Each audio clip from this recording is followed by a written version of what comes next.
Para mí es un honor y un reto al mismo tiempo el presentar esta conferencia. Por eso no es casual que la consigna de la conferencia sea: en Alfaro nos encontramos todos. Porque este país necesita de la unidad democrática. Decía Arturo Jarrín el 14 de febrero de 1983, la causa de la derrota de la tendencia democrática está en su división. Es necesaria la unidad de las fuerzas democráticas. ¿Qué acaba de pasar en este país? Que la tendencia progresista es mayoritaria. Somos casi el 70%, pero se da la paradoja que tenemos un presidente de derecha, porque como dice Chinto, y no me cansaré de repetirlo, nos crearon un falso dilema: correísmo o anticorreísmo, cuando lo que está en juego, un modelo económico neoliberal o un modelo económico progresista. Alfaro Vive Carajo es una organización que tiene más de 60 héroes que no se metieron a la política a ver si le daban un cargo, a ver si se cuadraban. No, se metieron a la política para transformar este país. Y por eso dieron la vida, la mayoría de compañeros.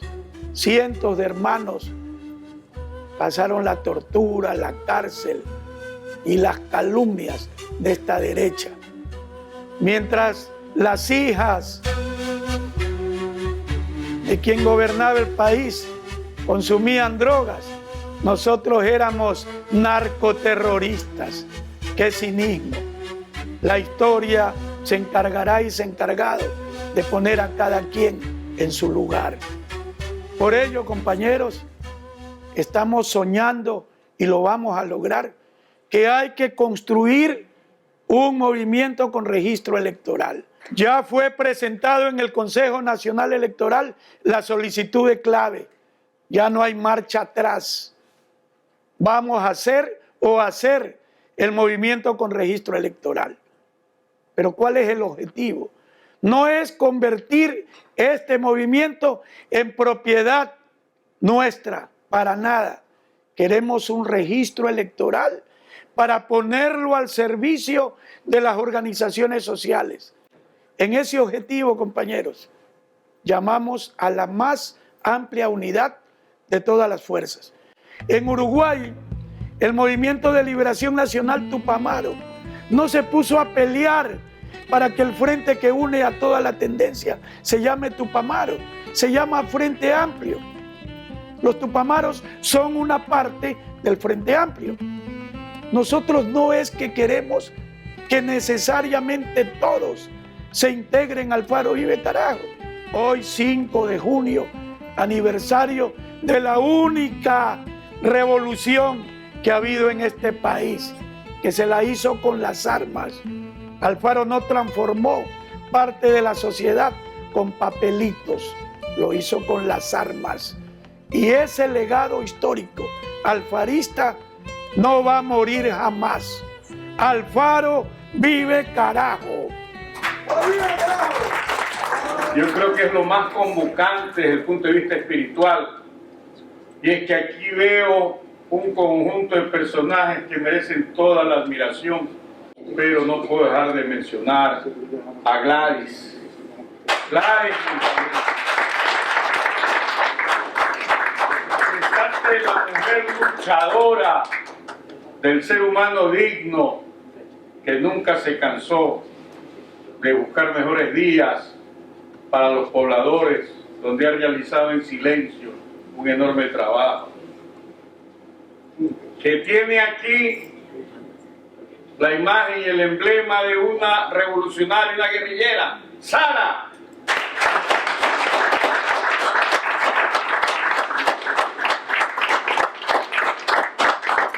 Porque Sara encarna la trascendencia de la lucha revolucionaria, en donde se entrega la vida como lo hizo Arturo Jarrín. Bastante. Patricio Rojas, James Vázquez y tantos otros hombres y mujeres pensantes, revolucionarios, humanistas, solidarios, vitales, jóvenes que dieron su existencia para poder tener, como decía Mujica, una sociedad más justa, una sociedad realmente democrática.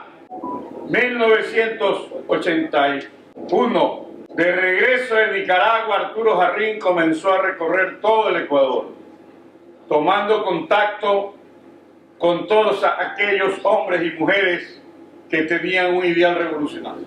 Después de la acción del municipio de Guayaquil, en donde estaban como piezas de museo las espadas de Pedro J. Montero y Eloy Alfaro.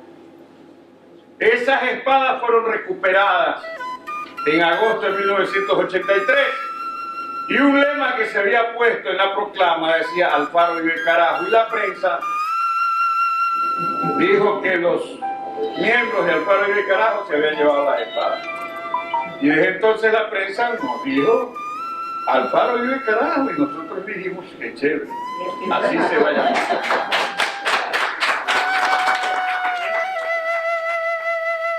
Buscamos el poder, pero no para el individuo. Alfaro consiguió el poder y siempre decía, yo no pido nada para mí, todo para el pueblo. De ahí está el ferrocarril que unió Sierra y Costa. De ahí está la reivindicación de la mujer.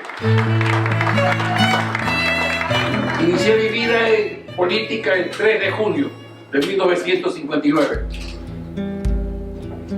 Fui testigo, porque era la primera vez que asistí a una concentración aquí en Guayaquil y vi masacrar al pueblo. Era el gobierno asesino de Ponce Enrique, y la justificación que luego ocurrió es que habían librado a Guayaquil de la amenaza de prostitutas y delincuentes. La acción popular del 2 y 3 de junio, en la visión de la derecha, en la visión social cristiana, era la expresión de prostitutas y delincuentes. Es que esa es la impronta cultural de la derecha. Y esa es una de las manifestaciones que hay que transformar. Y este es el momento de enfrentar un elemento cultural. Hablar de horizontalidad es muy complejo. Bueno, si esto fuera fácil, no habría transformación. Si todo estuviera bien, ¿para qué cambiar? Si quieres tener resultados diferentes, no puedes seguir haciendo lo mismo que has hecho antes. Entonces, si lo que antes hicimos fueron la verticalidad, hay que ir hacia la horizontalidad. El segundo elemento es, este no es el momento. Hay que unirnos todos para luego ir al movimiento. Digo, no, este es el momento. Y el movimiento generará la unidad. La unidad no es una entelequia, se la construyen procesos. Y ese proceso hay que iniciarlo. Y ya lo hemos iniciado.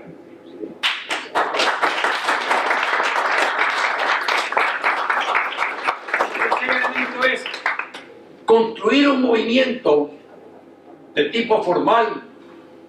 Implica muchos recursos económicos y mucho tiempo. La izquierda no tiene dinero. Yo digo, la izquierda no tiene dinero. Eso lo sabemos. Pero yo fui testigo, no de un acto de izquierda. Yo tenía 10 años.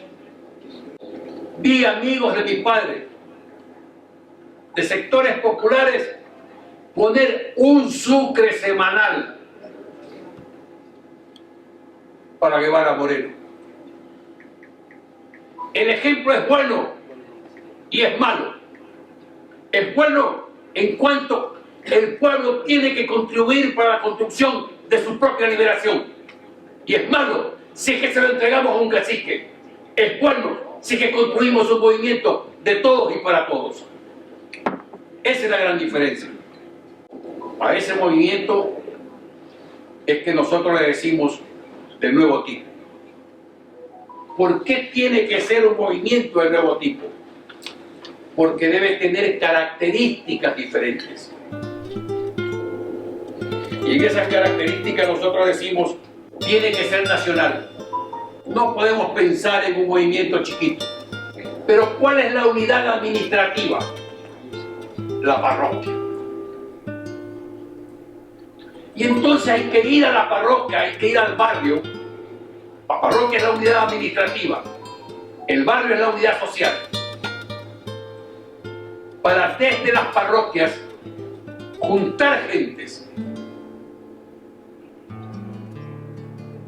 para que todos nos cobijemos con un mismo movimiento. Estratégicamente, desde las parroquias construir un partido nacional. Desde lo nacional, como manto, cubrir a todos los territorios. Y ese partido nacional debe tener una segunda característica. Es que tiene que ser formal, reconocido por el CNE. Si no nos reconoce el CNE, tendremos dificultades mayores que lo que tendremos siendo movimiento. Porque entonces dependemos de terceros. Porque entonces tenemos que andar mendigando, como ocurrió en la última elección, a que nos pongan a una compañera en el puesto número 11 de elección de 15, cuando sabemos que no es la forma.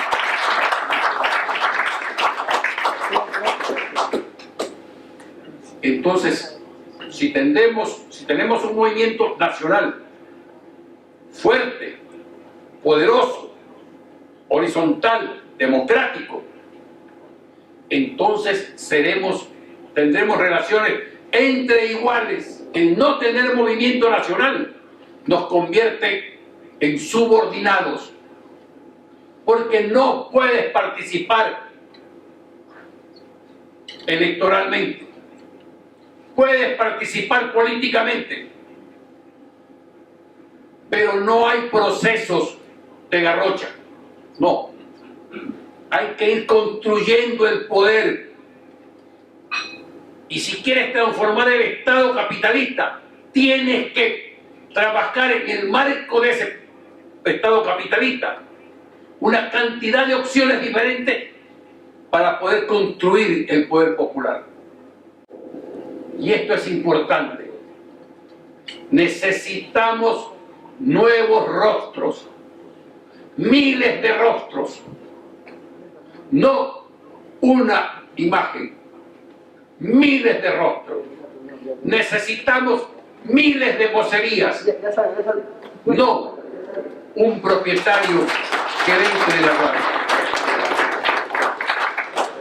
Ese movimiento tiene que ser pluriclasista, porque lo más importante no era el pasado de división, era el presente futuro de unidad y de triunfo.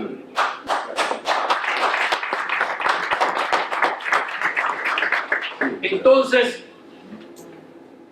este no es el momento de la dictadura del proletariado.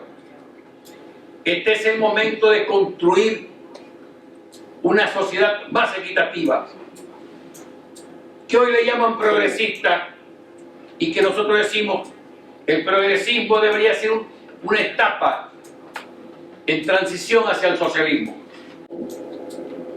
Pero si estamos planteando una etapa de transición hacia el socialismo, deberíamos entonces entender que el nuevo movimiento, que este movimiento de nuevo tipo, no puede ser construido exclusivamente por proletarios.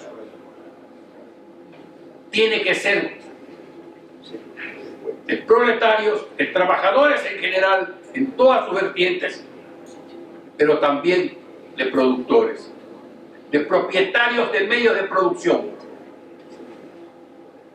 que permitan democratizar la economía.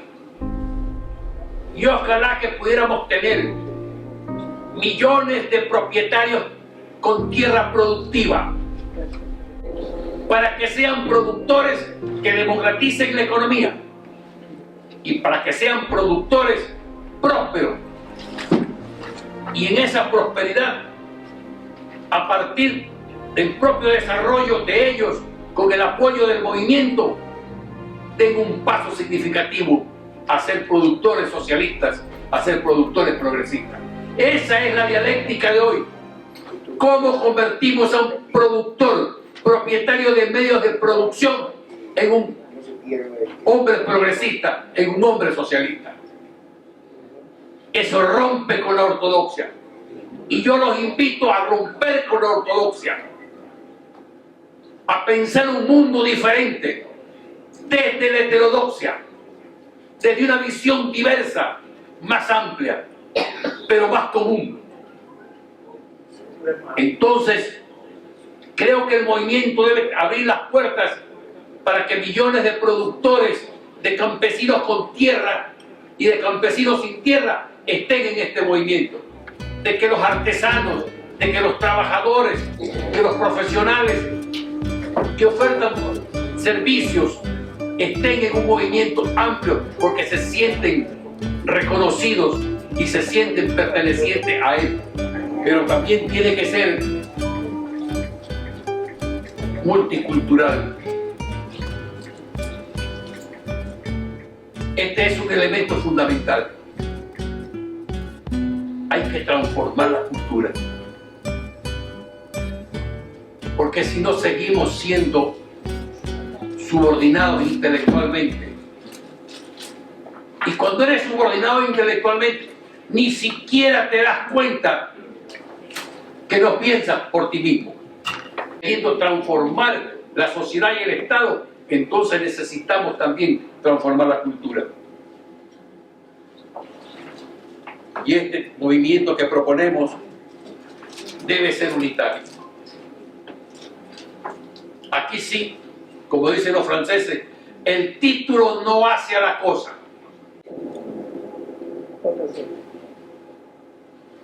No tenemos que discutir cuál va a ser el nombre en este momento. Este es un movimiento que debe tener un nombre que aglutine a todos. Pero para iniciar hay que tener un nombre, porque si no, no tiene chance.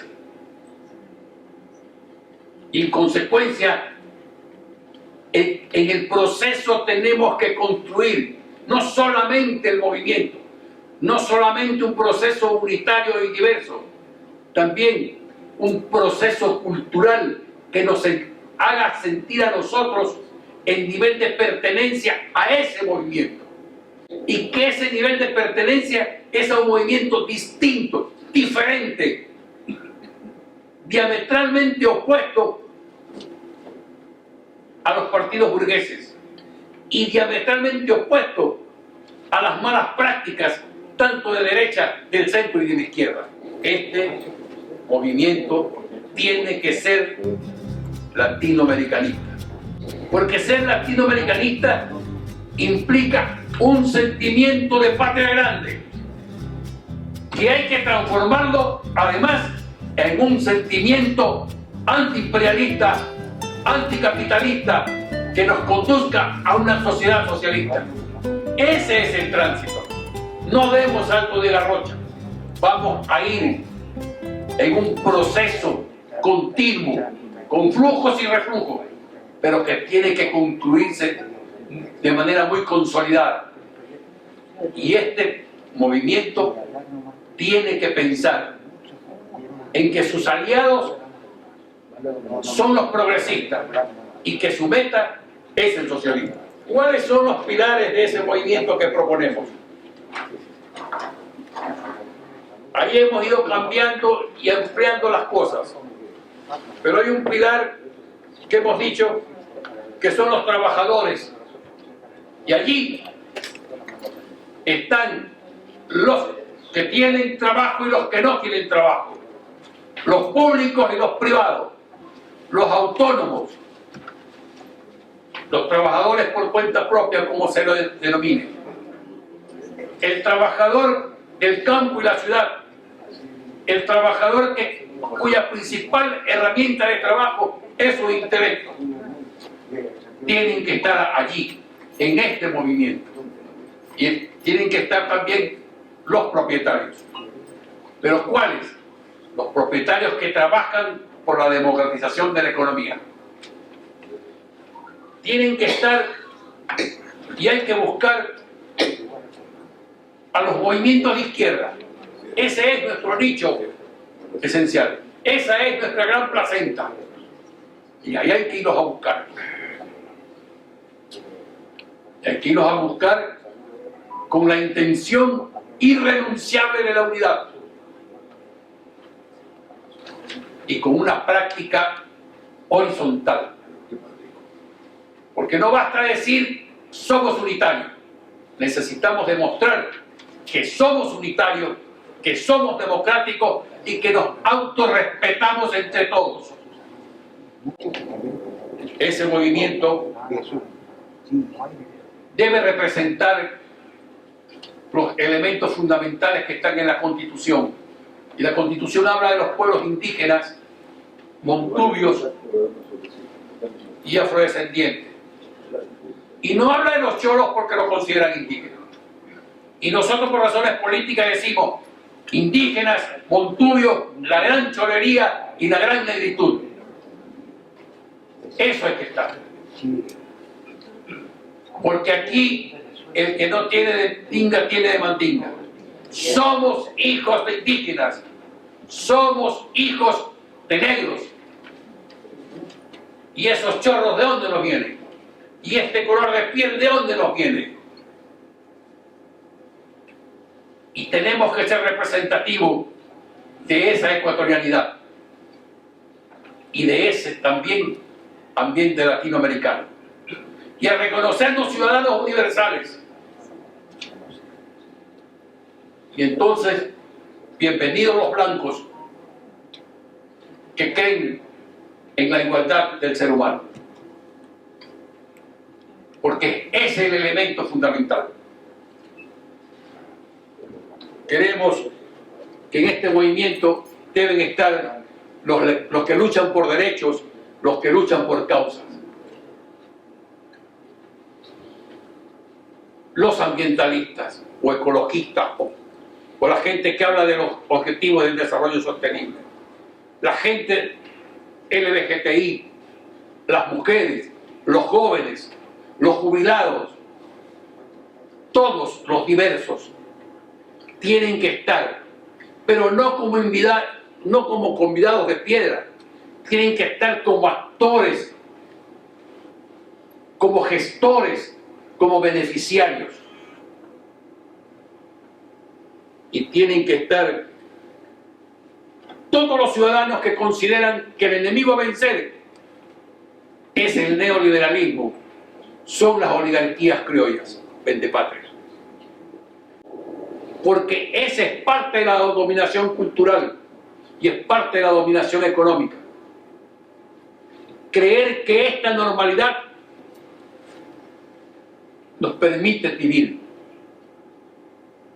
con dignidad, nos permite mantener latiendo el corazón, pero subordinado el cerebro. Y lo que necesitamos es que late el corazón y que el cerebro nos conduzca a la revolución.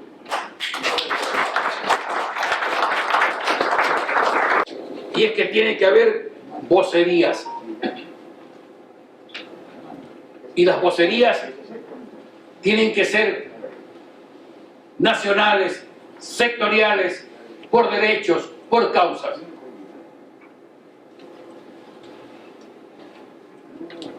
Y ese movimiento de nuevo tipo debería trabajar sobre 4 grandes estrategias. Tiene que exigir, tiene que resistir, tiene que combatir. ¿Para qué? Para que los derechos de los ciudadanos no sean conculcados.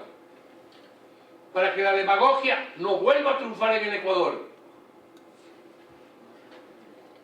Y para que hayan miles de voces y rostros que expresen sus propios intereses y que estén comprometidos hacia la transformación del Estado y de la sociedad.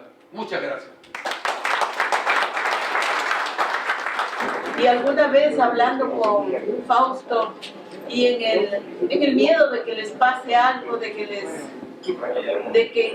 les cojan presos, de que se mueran, yo le digo, compañero, ¿por qué con la plata de las recuperaciones no ponemos un negocio y ahí hacemos plata? Y ya no se expone. Y el Fausto me dijo, compañera, necesitamos combatir. ¿Usted quiere hacer tiendas, guarderías? ¿Qué quiere hacer usted? No, yo no quiero que muera. Y entonces luego me he puesto a pensar que la historia, como dijo Marx, es una partera y no hay parto sin sangre. Y eso debió pasar. Pero me ha reconfortado oírle a Pedro hoy día decir que venimos de Rumiñahui. Y es verdad que si no viniéramos de esas luchas tampoco habríamos tenido unos Alfaro, Concha, Peralta, Vargas Torres, Andrade, Coral Andrade y tantos más. Pero si no hubiera habido él, no estarían Miriam Loaiza, Alberto Andino, William Ávila Salvatierra, Juan Carlos Acosta, Fausto, Sara, Ricardo Merino, que murió en un junio, 15 de junio de 1986. Ahmed, Joao, María Argentina Lindao, Nicolás Cerezo, Sayonara Sierra, Marcial, Arturo Jarrín. Y entonces, mientras pasaba esto en los 80, decidí convertirme en una contadora de historias. Porque en la medida en que ellos no mueran, son inmortales.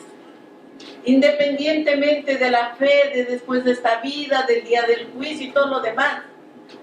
A través de los miles de años, la memoria de los que lucharon por sus pueblos, si viven en el seno de sus pueblos, son inmortales. Si los olvidamos, su lucha ha sido estéril y nosotros cobardes. Fuimos expectativa. No llegamos a ser alternativa. Pues yo les reto a que ahora es el inicio de ser alternativa. Atrás el cuento de la expectativa. Atrás la emoción de nuestros mártires. Sí, son mártires, pero son inmortales. Y son inmortales en la medida en que retomemos el camino justo donde ellos nos dejaron. Ahí donde ellos se quedaron. Ahí hay que continuar. Yo he querido enamorar a mis hijos de que este es el momento. Y por eso está mi hijo aquí en representación de mis hijos.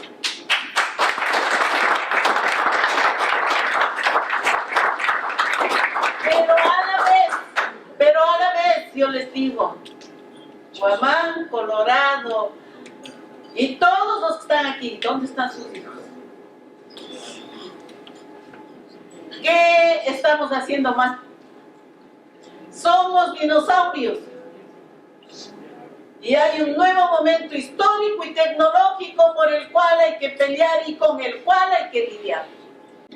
Quiero despedirme de ustedes con Ana y Jaime.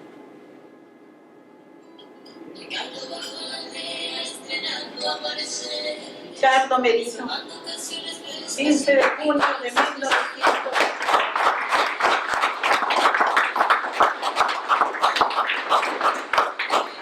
No ha muerto, vive, es inmortal.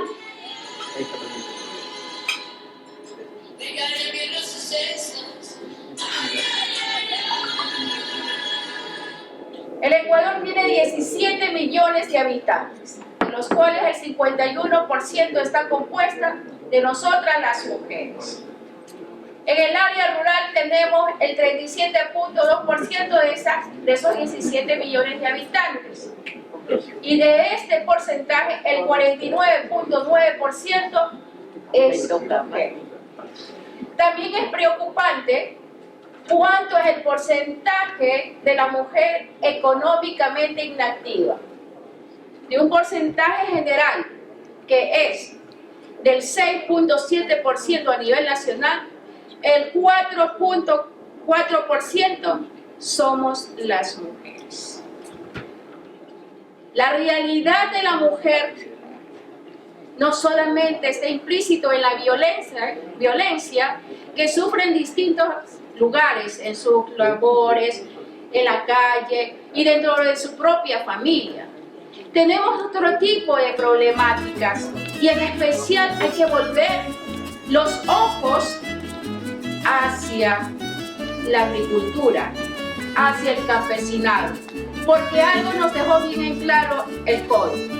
Si no hubiese existido los productos de primera necesidad, la parte productiva y la parte de una salud preventiva viene de allá, del agro. Hay que volver. Hay que impulsar, compañeros, la reforma agraria. Hay que retransformar al país. También tenemos que saber que el 1.7% de la población ecuatoriana son mujeres jefes de hogar. Es tremenda la responsabilidad que tiene el gobierno, que tenemos cada una de las organizaciones sociales y políticas del país. Pero también tenemos que estar claros que tenemos que ver la realidad que hay en la región. Que el movimiento que se ha generado en las protestas, en los paros, como tenemos en este momento en Colombia, que es lo más cercano, no obedece a ningún movimiento político, sino el hartazgo de las medidas económicas neoliberales que se ha dado en la región. Ecuador no está excluido de eso, por el tipo de presidente que tenemos hoy en día.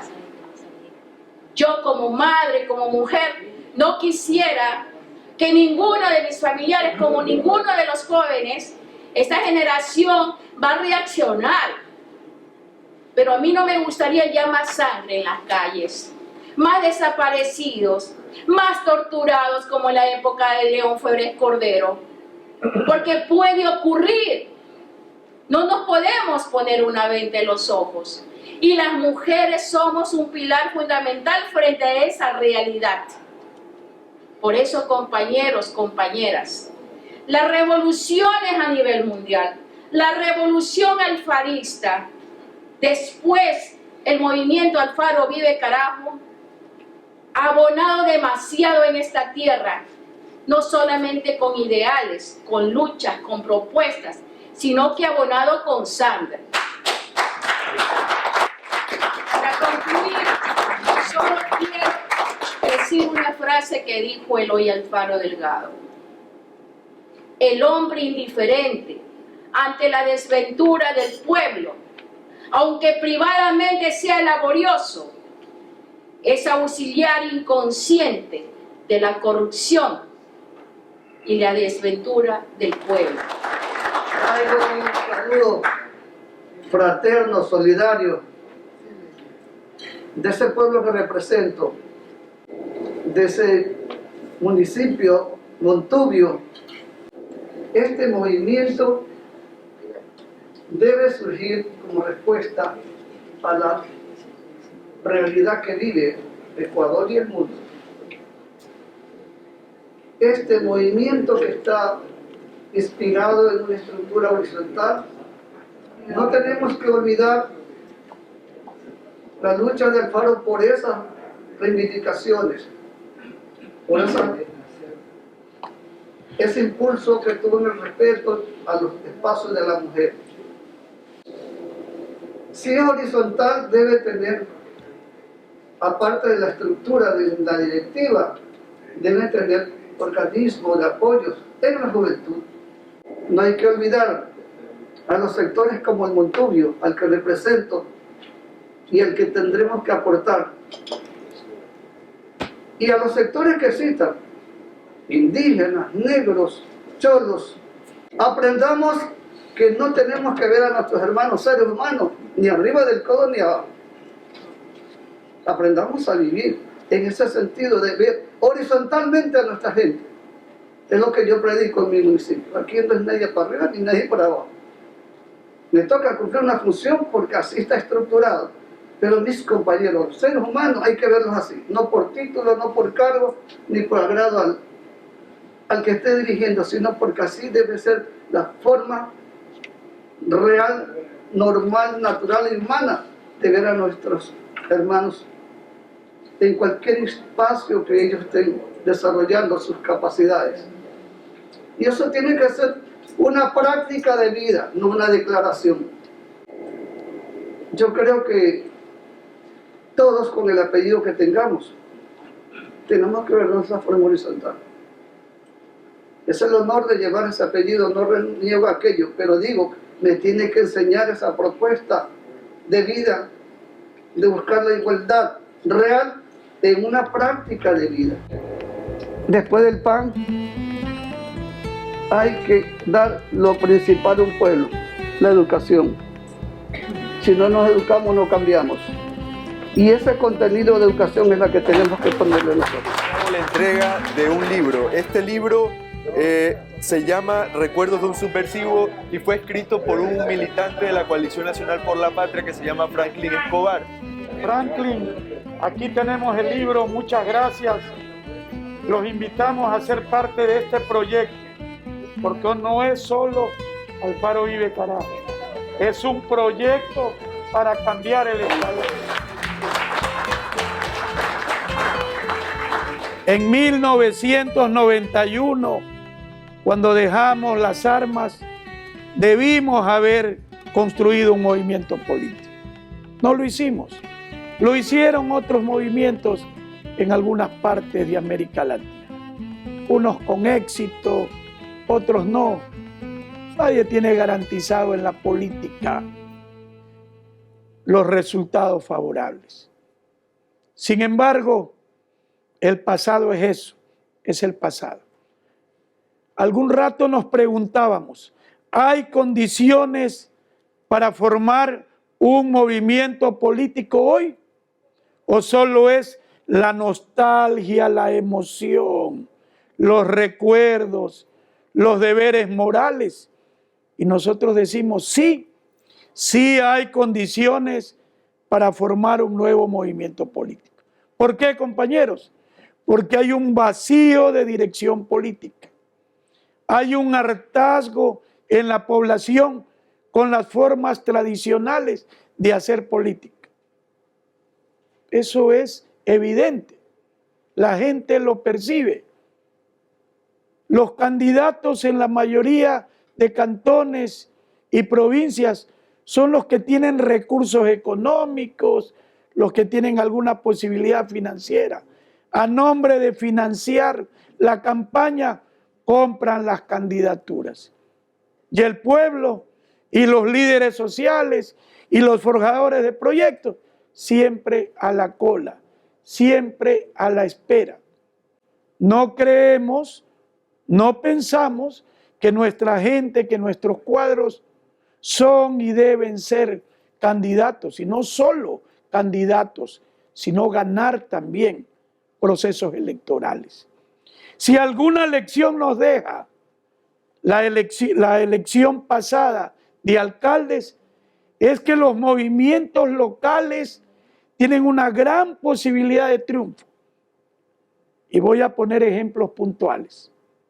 En Machala, la familia Falqués fue derrotada por un movimiento local. Les aseguro que si aquí hacemos una encuesta de cómo se llama el alcalde de Machala, probablemente ni nos acordemos. Pero ganó las elecciones. ¿Quién ganó en Cuenca la alcaldía? ¿Sí? Un movimiento nuevo. ¿Quién ganó en Ambato la alcaldía? Un movimiento nuevo que derrotó a Luis Fernando Torres, un cacique social cristiano. ¿Quién ganó en Quito? No fue pues ni Revolución Ciudadana, ni Paco Moncayo, ni los típicos líderes. Ganó Jorge Yunda, que ni siquiera pensaba ganar. ¿Qué es lo evidente en la sociedad ecuatoriana? Porque los social cristianos, generalmente aquí en Guayaquil, ganan con fraude, ¿no? Sí, y eso lo sabemos todos.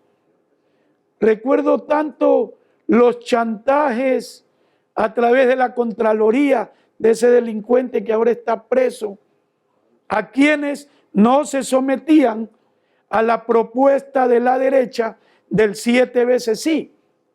Con Trujillo y lamentablemente con el apoyo de un sector del movimiento indígena, hermanos alfaristas, se implementó un modelo para derrotar al movimiento popular, a los sectores organizados y implantar el modelo neoliberal. Ahí son corresponsables algunos movimientos de izquierda y un sector del movimiento indígena. Estuvo Lucho Macas ahí en el Consejo de Participación, si se acuerdan. Esa fue la asamblea constituyente de ellos. Con eso controlaron la Fiscalía, la Contraloría y los diferentes poderes. Ya los líderes que habían estado identificados con el correísmo, hablemos de Mariano Zambrano en Manaví, que era más correísta que Correa, si se acuerdan, ¿no? No tuvo ningún rubor en ahora volver a sus orígenes social cristianos, ¿sí? O el chantaje que le hicieron a nuestro amigo Jimmy Jairala a través de la Contraloría y a través de Espacio. Así ha funcionado la política en el Ecuador. Un chantaje perverso y un manejo de los medios de comunicación que avergüenza, ¿sí? Lo fundamental, hermanos, es el reto que hemos adquirido. ¿Cuál es ese? Construir un movimiento. Es de que Alfaro Uribe debe ser un ente que contribuya a llenar ese vacío de dirección política, construyendo un movimiento de nuevo tipo, que no lo vamos a hacer solos.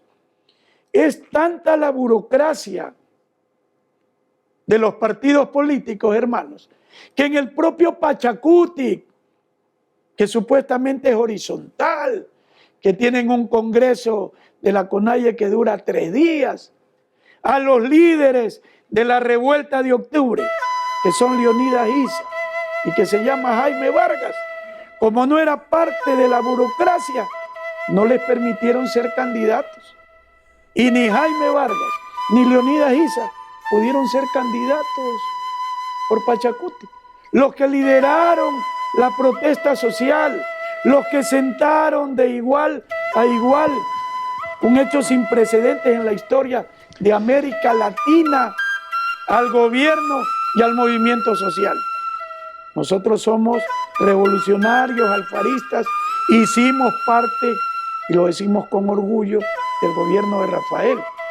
Pero nadie nos puede quitar el pensamiento crítico, que es justo y necesario en todo proceso.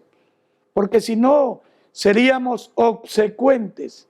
Y nosotros no somos obsecuentes. Somos revolucionarios, alfaristas, con un pensamiento crítico. Porque eso es lo que permite la construcción de un movimiento. En esa perspectiva, compañeros, tenemos algunos retos. Uno, lo ya planteado. Nos calificarán con la clave y empezaremos la campaña de recolección de firmas. ¿Cómo hacerlo si somos chiros? Y aquí nuestro maestro Chinto decía, si nosotros conseguimos 100 Julio Alfaro, porque resulta que Julio Alfaro es un revolucionario, pero nunca pudo ser candidato a Revolución Ciudadana. Cuando avanza y que tuvo mucha facilidad para legalizarse, a diferencia de Alfaro Uribe Carajo, ¿sí? Que por muchos intentos que hacíamos, siempre somos los terroristas, los subversivos, como que jugarse la vida fuera algo denigrante, ¿sí? Pero haber sido de la izquierda democrática, del PRE, social cristiano, ningún problema. Vengan, dirijan, asuman. Pero los alfaristas Aguántalos un rato, eso, no le des chance.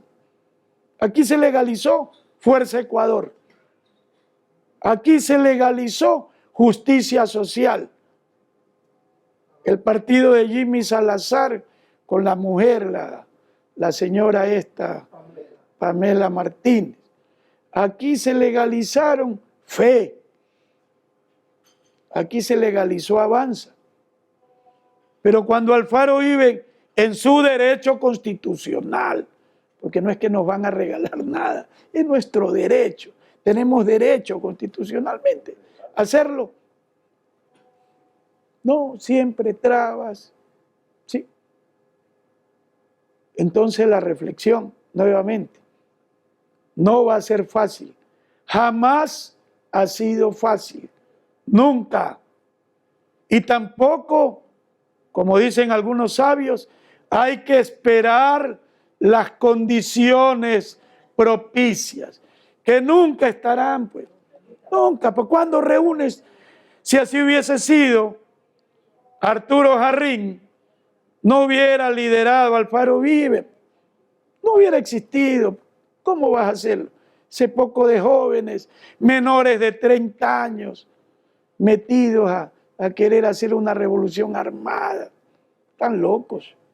Están locos. ¿Sí? Pero la historia demuestra exactamente lo contrario. Aquí el compañero Chinto citaba a Einstein, y permítanme citarlo a mí también. Cuando le preguntaron si había otra energía, alguna energía superior, ¿sí?, a la energía atómica, él dijo: la voluntad humana. La voluntad humana. Y por ahí saldrán los teóricos a hablar del voluntarismo. La historia se construye con voluntad, con decisión. Esa es la historia. ¿Acaso Alfaro, a sus escasos 20 años, cuando tomó preso al gobernador de Manabí, no lo secuestró porque no era secuestrador, lo tomó preso, ¿sí?, no estaba haciendo una acción revolucionaria? ¿Qué le decían los viejos dirigentes del Partido Liberal? Que no es el momento. Esa es la historia. La historia está llena de ejemplos, ¿no? ¿Sí? Y yo creo que nosotros tenemos ejemplos vivos que nos convocan, ¿sí? Porque Alfaro Vive, carajo, compañeros, fue consecuente con su pensamiento. ¿Qué hubiera dicho un sociólogo sabio? ¿Qué hubiera dicho un estratega militar? ¿Cómo vas a enfrentar a un aparato militar del Estado? A más de 40.000 militares, 35.000 policías, la CIA, los norteamericanos, un gobierno republicano. ¿Cómo Alfaro Vive va a cometer la locura de pretender, sí, 100, 200, 300 jóvenes y locos, pretender que van a derrotar a la oligarquía o morir en el intento? Están locos, aventureros, eso es lo que son. No entienden que primero hay que educar a las masas. Yo no sé cuándo es que van a terminar de educar a las masas, porque desde que estábamos jóvenes con Pedro en el Olmedo, siempre primero las masas. Las revoluciones sociales no las hacen las personalidades, los individuos, son las masas. Esa es una verdad y una mentira, porque nos escudamos en la entelequia masa. Por supuesto, pues, que las transformaciones las hacen las multitudes. Ahí está Chile y ahí está Colombia y todas las revoluciones. Ya termino. Pero esas masas y esas multitudes necesitan de decisiones y de voluntades políticas. Esa es la historia. ¿Acaso no ha existido o no existió, voluntad en Fidel cuando con un grupo de jóvenes decidió asaltar el cuartel Moncada y la mayoría de jóvenes fueron asesinados? pero convirtió esa derrota militar en victoria política. Entonces Alfaro Uribe no priorizó lo militar. No era que Arturo no se daba cuenta que éramos una fuerza mínima frente a un aparato militar poderoso. No, priorizaba la política. Y la política era, como se planteó, el frente antioligárquico y antiimperialista, la unidad de las fuerzas democráticas para derrotar a la derecha. Ese era el criterio y ese era el pensamiento. Y en esa política encontraban y encuentra sentido la lucha que desplegó Alfaro Uribe. Pero no se quedó en el discurso. Eso es lo que nos hace diferentes y nos hace sentir orgullosos. Porque como decía Fausto Basantes, consecuentes entre un hablar y un hacer.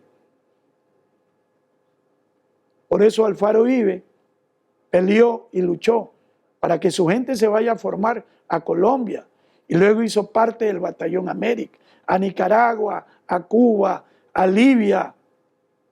¿Por qué? Porque si quería hacer un ejército como lo hizo Alfaro, había que formar a la gente en eso. Pero no se quedaba en ese discurso radical que diferencia a la izquierda entre uno y otro. Porque la diferencia es, si estás de acuerdo con la lucha armada o no estás de acuerdo. Pero sí todos coinciden que las condiciones todavía no están. Eso sí, las condiciones no están. Tenemos el reto. Muchas gracias a todos por estar aquí. Alfaro vive, carajo.